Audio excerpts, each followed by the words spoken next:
자, 우리 새해 인사 옆 사람하고 같이 합시다. 새해 하나님의 복 많이 받으세요. 하겠습니다.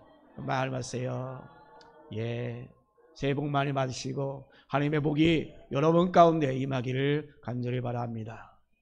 다 같이 오른손으로 우리 다 같이 믿음으로 승리합시다. 승리합시다. 예, 믿음으로 승리하려면 우리가 오늘 본문에 있는 말씀처럼 정말 우리가 부르심 받은 자로서 우리가 어떠한 삶을 살아야 되는가, 어떤 것인가라는 것에 대해서 말씀을 나누고자 합니다. 자, 여러분, 이제 2024년 새해 첫 주일이 우리에게 임하여 여러분 이 자리에 나온 줄 믿습니다. 우리 2024년 표가 마태복음 28장 18절에서 20절 말씀입니다. 우리 다 같이 한 목소리로 우리 한글로 된 우리 표 다 같이 하겠습니다. 시작. 한 사람으로 부름받아 훈련받는 영적 공동체. 예, A man calling, training, spiritual 라고 하는 이 주제 표로 우리가 올 한 해 함께 나아가고자 합니다. 자, 그래서 우리는 이 예수님의 제자로 부름받은 사람들입니다. 부름받은 자로서 그러면 우리는 어떻게 해야 되겠습니까? 예수님을 닮아가야 되지 않겠습니까? 그럼 우선적으로 우리가 2024년 한 해를 그러면 무엇을 어떻게 우리가 살아야 되는가 하는 것입니다. 우리 사람들이 세상을 떠나기 전에 마지막으로 남기는 말을 뭐라고 하죠? 유언이라고 합니다.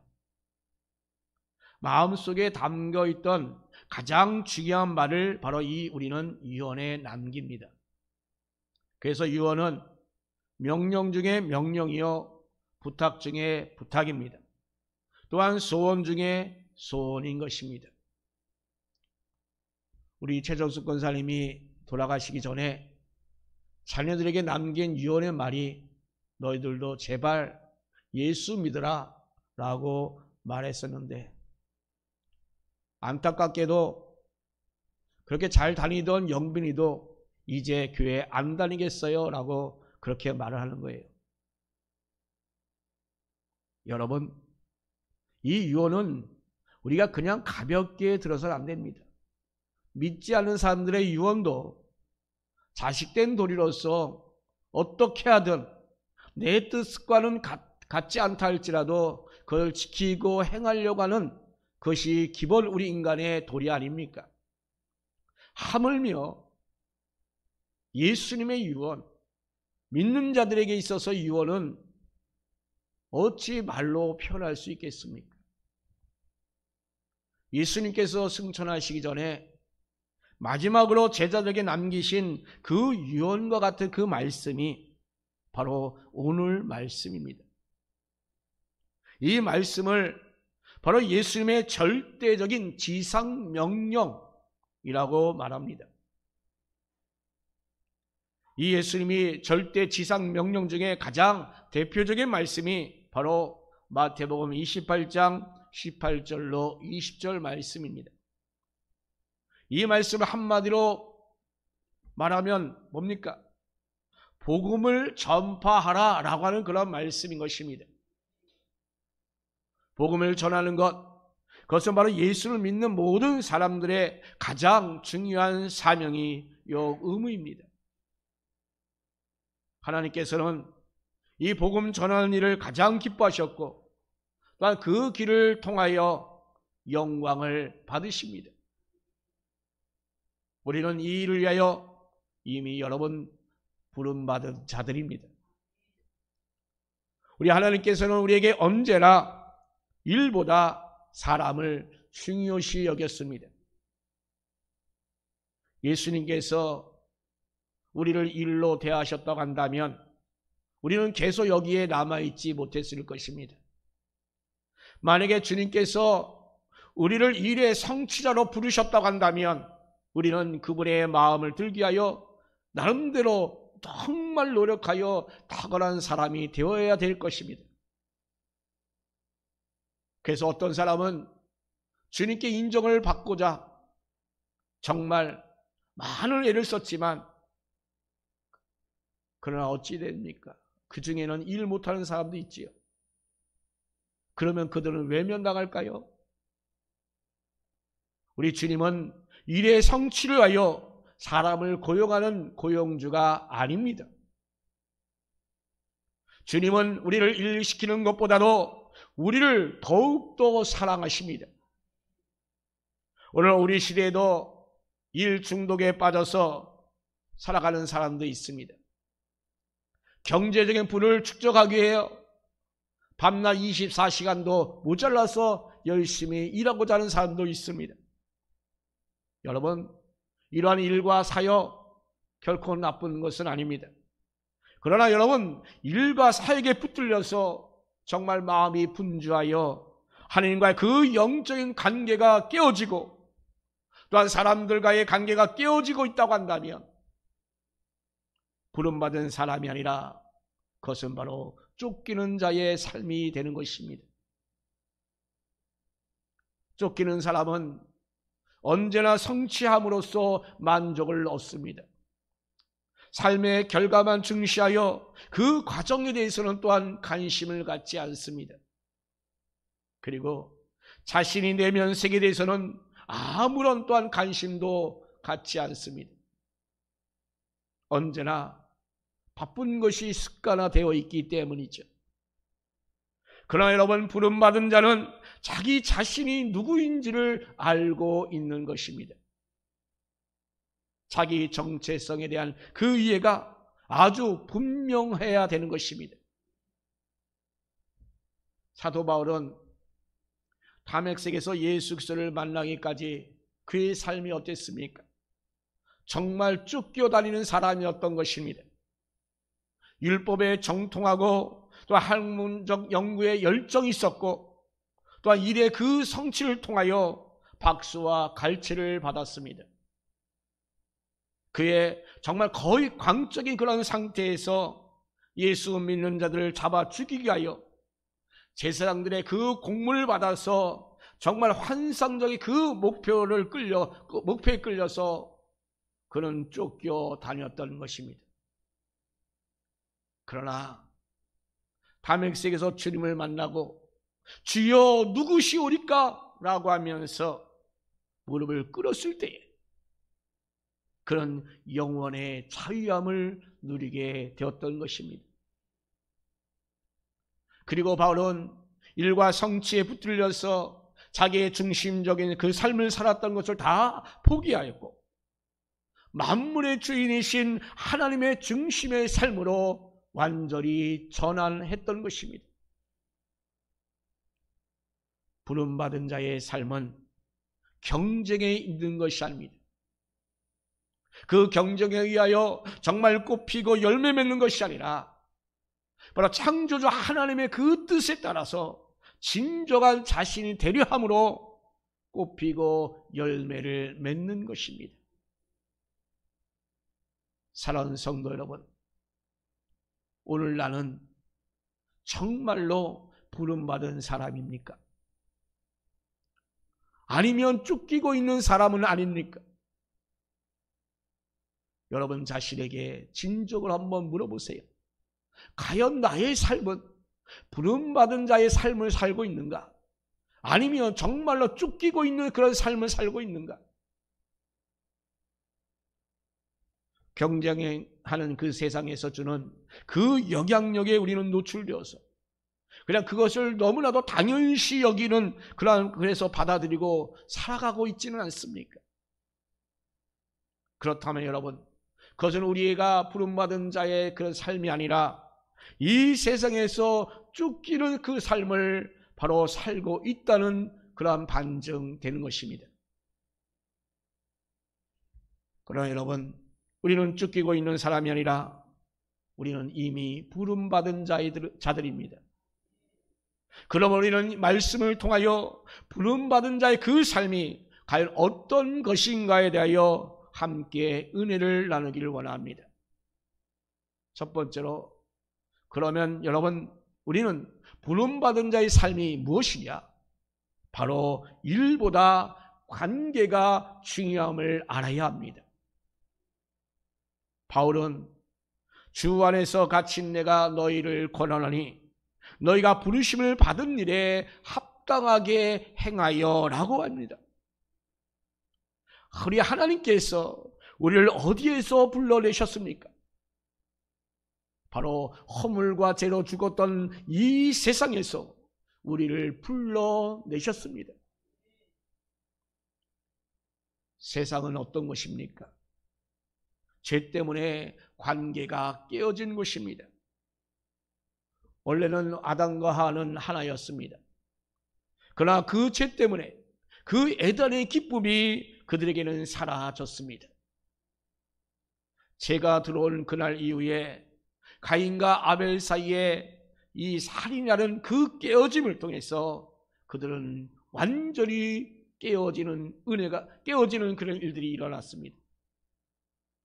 수많은 갈등과 그 반목이 바로 그 죄로 말미암아 세상 가운데에 들어오게 되었던 것입니다. 그런데 하나님은 우리들 이 죄 때문에 모두 관계가 깨어진 그런 저와 여러분에게 우리는 이 세상 가운데서 불러내신 것입니다. 하나님께서는 우리를 그런데 혼자 부르신 것이 아닙니다. 많은 사람들과 같이 우리를 불러주셨습니다. 자, 여러분, 왜 부르셨습니까? 우리 하나님께서 예수 그리스도를 통하여 바로 하나님이 어떤 분이신가를 드러내기 위하여 우리를 부르셨습니다. 그러나 오늘 우리가 살아가는 이 세상은 어떤 경제적인 그 시스템 속에서 관계가 깨어져 있는 상태입니다. 그러므로 내가 원하는 것을 갖지 못함으로 말미암아 열등감과 좌절감을 느끼게 됩니다. 여러분, 예수님의 겟세마네 동산의 그 기도를 여러분 기억하고 있습니까? 내가 세상에 속하지 아니함 같이 그들도 세상에 속하지 아니하옵나이다 라고 이렇게 간절히 간구합니다. 우리 주님께서 하늘에 속한 주님의 그 자녀들이 세상에 속한 것에 대해서 그렇게 정말로 크게 안타까워하고 있는 것입니다. 자, 여러분, 그렇다면 우리는 이 세상 속에서 하나님의 백성으로 부름받은 우리들의 삶이 그러면 구체적으로 우리는 어떠한 삶이 되어야겠습니까? 하나님과의 사랑 관계를 맺어야 합니다. 또한 다른 사람과의 사랑도 그 관계를 잘 맺어야 합니다. 무엇이 하나님의 일이고 사역입니까? 그것은 한 사람 한 영혼을 정말로 소중히 여기고 서로의 관계를 회복하는 것, 그것이 바로 하나님의 일이요 사역인 것입니다. 이 사역이라는 이름으로 만약에 관계가 깨어지고 부서진다고 한다면 그것은 이미 하나님의 사역이 아닙니다. 하나님께 헌신하고 봉사함으로 말미암아 여러분이 문제가 생긴다면 그것은 결코 하나님의 일이 아닌 것입니다. 야, 그렇다면 우리가 어떻게 해야 부름받은 자의 삶을 과연 살 수가 있겠습니까? 그것은 모든 겸손과 온유로 하고라고 했습니다. 그 중에 첫 번째 성품인 겸손이 무엇입니까? 하나님 앞에서 자신의 한계를 인정하는 태도입니다. 우리가 언제 겸손을 잃어버립니까? 자기 자신이 피조물임을 망각할 때 그때 나타나는 현상이 무엇입니까? 자기 자신이 해서는 안 될 것을 하게 되잖아요. 아담과 하와가 하나님 앞에서 자기 자신을 낮추고 피조물의 위치를 지켜야 하는데 그 위치를 그들은 지키지 아니하였고 하나님 명령에 불순종했을 때 그 과정에 부부 관계가 깨어진 것입니다. 사랑하는 성도 여러분, 하나님께 부름받은 성도는 자신을 언제나 하나님 앞에 정말로 겸손한 성품을 유지해야 합니다. 그러므로 우리는 언제나 다른 사람의 그 가치를 우리가 인정할 뿐만 아니라 남을 나보다 더 낮게 여기는 그런 마음이 우리 가운데 있어야 합니다. 바로 그때에 하나님의 은혜가 여러분에게 임할 줄로 믿습니다. 두 번째 성품은 온유입니다. 이 단어는 착하고 부드러움을 의미하는 것이 아닙니다. 온유라고 하는 말은 헬라어로 프라우테스라고 하는 말인데, 이 단어는 뭐냐? 야생동물을 기를 때 사용되는 그런 단어입니다. 즉 에너지가 풍부하고 야생적인 사람을 뭐라고 말합니까? 야생마라고 하잖아요. 야생마 같다라고 하잖아요. 야생마는 힘이 넘쳐요. 힘이 넘친다고 여러분 명마가 될 수 있나요? 주인의 지배를 받고 주인의 지배를 받게 될 때 그때 비로소 명마가 될 수가 있는 것입니다. 내가 할 수 있다고 내 마음대로 하는 것이 아니라 우리가 하나님의 손에 붙들려서 그 힘을 바로 자신의 뜻대로 사용하지 아니하고 오직 하나님의 은혜 가운데 두어야 되는 것입니다. 이런 삶이 바로 부름받은 자의 삶인 것입니다.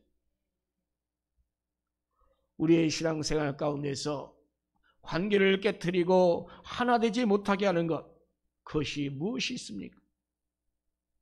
겸손을 버리고 교만했기 때문에 그렇습니다. 자신의 한계를 인정하지 않기 때문인 것입니다. 자기 스스로 높여지려고 하기 때문에 그 관계가 깨져 버리는 것입니다. 여러분, 조그만 일을 해놓고도 자신을 드러내기 좋아하고 알아주기를 원한다는 것, 그것은 겸손이 아닙니다. 겸손한 자는 언제나 낮은 자리에 내려가야 합니다. 겸손, 온유함은 주님의 성품입니다. 주님의 성품은 겸손과 온유입니다. 나는 마음이 온유하고 겸손하니 나의 멍에를 메고 내게 배우라. 그러면 너희 마음이 쉼을 얻으리니. 아멘. 예수님은 정말로 놀라운 힘을 가지고 계십니다. 말씀 한마디로 그 성난 파도를, 풍랑을 잔잔케 하여 주십니다. 그런 능력이 있습니다. 그러나 주님의 힘을 극도로 주님은 적을제하였습니다. 왜? 온유하셨기 때문입니다. 여러분, 모세를 기억하십니까? 모세는 어떤 사람이었습니까? 자신의 백성을 괴롭히는 애굽 사람을 쳐 죽인 자였습니다. 그는 혈기가 왕성했습니다. 정말로 야생마 같은 사람이었습니다. 애굽의 문물도 다 익힌 자였습니다. 자, 그러나 그가 40년간 그 강야에서 훈련을 받고 난 뒤에 하나님은 이 모세를 뭐라고 평가했습니까? 이 사람 모세는 온유함이 지면의 모든 사람보다 더하더라. 아멘. 하나님의 손에 붙들려서 훈련받고 난 뒤에는 온유함을 소유하게 되는 것입니다. 세 번째 성품은 오래 참음과 서로 용납하는 것입니다. 올바른 관계를 맺기 위하여 우리에게 필요한 덕목이 있다면 그것은 뭐니 뭐니 해도 오래 참고 용납하는 것입니다. 내가 참지 못해서 인간관계를 깨트리는 경우가 얼마나 많이 있습니까? 왜냐하면 분노란 교만한 사람을 보면 잘 못 참습니다. 받아들이거나 용납하지를 못합니다. 용납이란 상대방을 그대로 받아주는 것입니다. 여러분, 부부관계를 힘들게 하는 것이 무엇입니까? 우리 이선 집사님, 나간 집사님 아직도 간혹 싸우나요? 안 싸워요? 안 싸운대요. 예, 여러분, 상대방을 바꾸려 하기 때문에 싸움이 나는 거고, 상대방을 바꾸려 하기 때문에 그 관계가 깨어지는 겁니다. 그러나 여러분, 상대방을 바꿀 수 있다는 그 생각을 바꿀 때에 여러분, 행복이 찾아옵니다. 자, 왜 우리가 서로에 대해서 왜 오래 참지 못하고 왜 용납하지 못합니까? 우리가 왜 용납하고 왜 서로 참아야 됩니까? 그래서 우리 하나님께서 이미 참고 계시기 때문이에요. 우리의 그 죄, 우리의 그 불순종, 그 허물, 그럼에도 우리 하나님은 참고 계십니다. 죄와 허물로 죽었던 우리들을 참고 또한 용납하여 주십니다. 그렇기 때문에 바로 겸손, 온유함, 참고 용납할 때에 아름다운 관계를 이루어 갈 수 있는 것입니다. 두 번째로 하나 되게 하신 것을 힘써 지켜야 합니다. 평안에 매는 줄로 성령이 하나 되게 하신 것을 힘써 지키라. 아멘. 자, 바울은 부름받은 자의 그 삶의 덕목 가운데 하나가 하나 되게 하신다라는 것을 힘써 지켜야 한다고 이렇게 말하고 있습니다. 오늘 본문은 우리가 예수를 구주로 영접하는 그 순간 우리는 성령 안에서 우리는 하나가 되었습니다. 성도가 하나가 된 것은 바로 누가 하신 것인가요? 그것은 바로 성령 하나님께서 역사하여 주신 것입니다. 물론 과연 우리가 어떻게 서로 다른 그 성격과 기질을 갖고 있는데 어떻게 우리가 하나가 될 수 있느냐라고 물을 수도 있겠어요.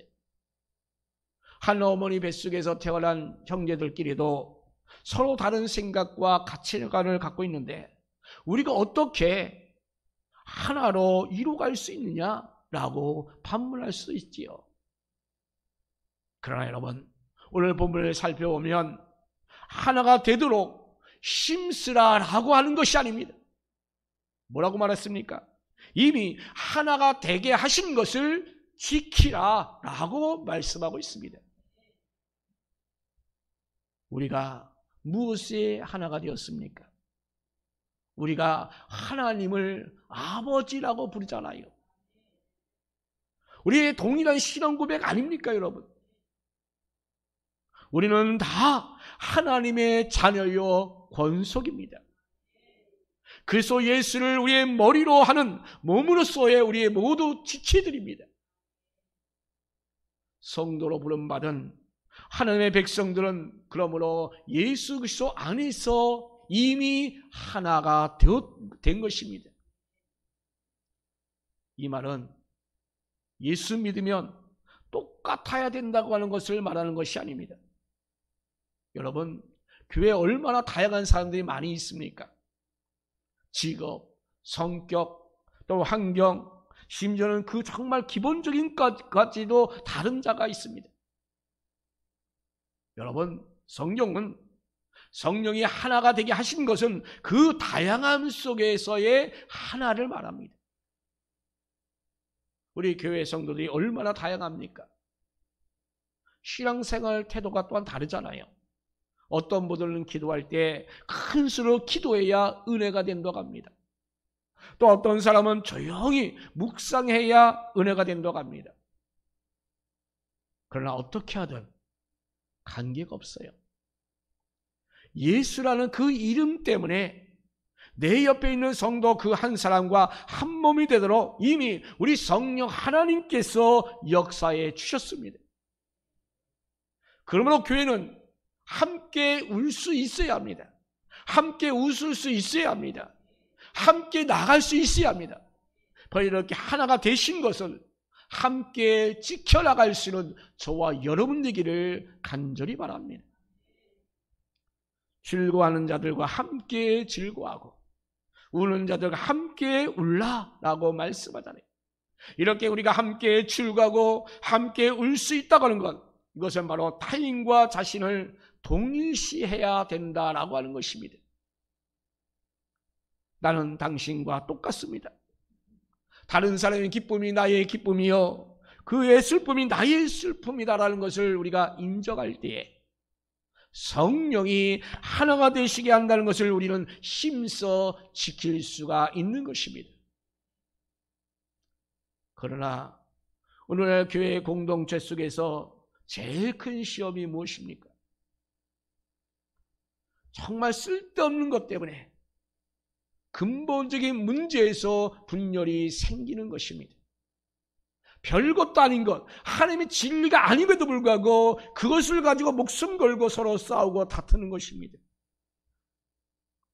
사랑하는 성도 여러분, 성도의 교제 관계가 깨어지고 하나님의 그 가족들이 분열되는 것, 이것은 결코 하나님의 뜻이 아닙니다. 시기, 질투, 분열이 일어나서 하나됨을 깨트리는 것, 그것은 전적으로 사단의 역사입니다. 물론 우리 믿음이 연약하여 갈등과 분열이 있을 수 있습니다. 그러나 우리는 이 교회 공동체 속에서 언제나 불러일으키는 그 나쁜 습관을 갖고 있는 사람은 결코 성령 받지 못한 사람입니다. 그들이 너에게 말하기를 마지막 때에 자기의 경건치 않은 정욕대로 행하며 조롱한 자들이 있으리라 하였으니 이 사람들은 분열을 일으키는 자요 육에 속한 자며 성령이 없는 자니라. 아멘. 여러분, 하나님의 사람, 성령의 사람은 하나 되게 하신 것을 지키는 자인 것입니다. 사랑하는 성도 여러분, 우리가 하나님의 나라 백성으로 우리가 부름받은 자들이라면 슬픔이 있는 곳에 기쁨을, 또한 고통이 있는 곳에 평화를, 또한 실천할 수 있는 성도 여러분이 되실 줄로 믿습니다. 그래서 저 집사님, 저 권사님 때문에 내가 정말 살맛이 난다 라고 하는 그 말을 들을 수 있길 바랍니다. 우리 옆 사람에게 합시다. 권사님, 집사님, 권사님 때문에 정말 내가 살맛이 나요. 한번 인사합시다. 옆 사람에게. 권사님 때문에 정말 살맛이 나요. 예. 여러분 때문에 저도 역시 살맛이 납니다. 올 한 해 나 때문에 다른 사람이 살맛이 나는 여러분 되기를 간절히 바랍니다. 한 이야기랍니다. 송기론 목사님의 책에 나온 얘기입니다. 영업부의 세일즈맨으로 시작해서 사장의 자리에 오른 정말 입지적인 인물이 있었습니다. 그래서 어떻게 그렇게 됐냐라고 물었습니다. 그 질문에 그는 성공의 비밀이 가정에 있다라고 그는 말합니다. 그도 집에 들어가면 아내에게 잔소리하는 전형적인 그런 남편이었지만 그는 어느 순간 가정이 행복해야 되겠다라는 그런 생각을 가졌습니다.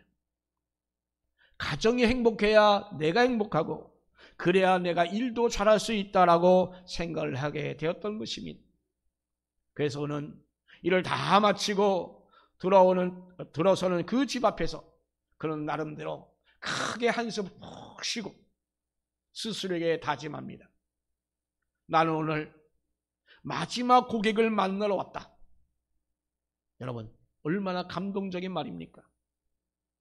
하루 종일 고객을 만나서 요구를 들어주고 비를 맞추느라고 힘들었지만 그 고통을 가족들에게 전가시키기보다는 지금 이 아내와 아이들에게 정말 고객을 대하는 마음으로 대함으로써 그래서 가정이 행복하여지고 정말 행복한 마음으로 일하다 보니까 더욱더 영업이 잘 되어서 오늘의 성공이 되었다라고 하는 그런 얘기입니다. 저는 이 글을 읽으면서 그 상황은 전혀 바뀐 것이 없는데 그 발상의 그 전환이 가정을 행복하게 하였다는 것입니다. 부부의 하나됨을 이루어내는 그 원동력이 되었다라고 하는 것입니다. 사랑하는 성도 여러분, 여러분의 가정은 어떻습니까? 누구 때문에? 그 사람 성격, 그 남편, 아내 그 성격, 골치야. 포기해야 돼. 이제 그러지 마세요. 오늘 이 얘기처럼 여러분의 발상을 전환시켜 주세요. 부름받을 하나님의 백성들이라면 성도 한 사람 한 사람을 대할 때도 나의 고객을 대하는 것처럼, 내 식구 한 사람 한 사람을 대할 때도 정말 고객을 대하는 것처럼 만나고 교제하고 함께 한다면 그것이 바로 성령이 하나가 되게 하신 것을 우리가 지켜 나갈 수가 있는 것입니다.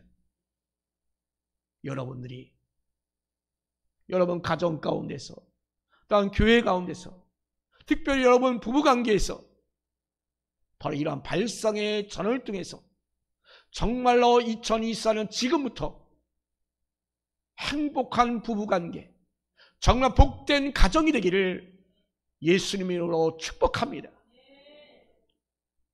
요한복음 17장 예수님께서 이렇게 마지막 기도하잖아요. 주님의 간절한 염원을 담고 있는 그 기도입니다. 나는 세상에 더 있지 아니하오나 그들은 세상에 있사옵고 나는 아버지께로 가옵나니 거룩하신 아버지여, 내게 주신 아버지 이름으로 그들을 보존하사 우리와 같이 그들도 하나가 되게 하옵소서. 아멘.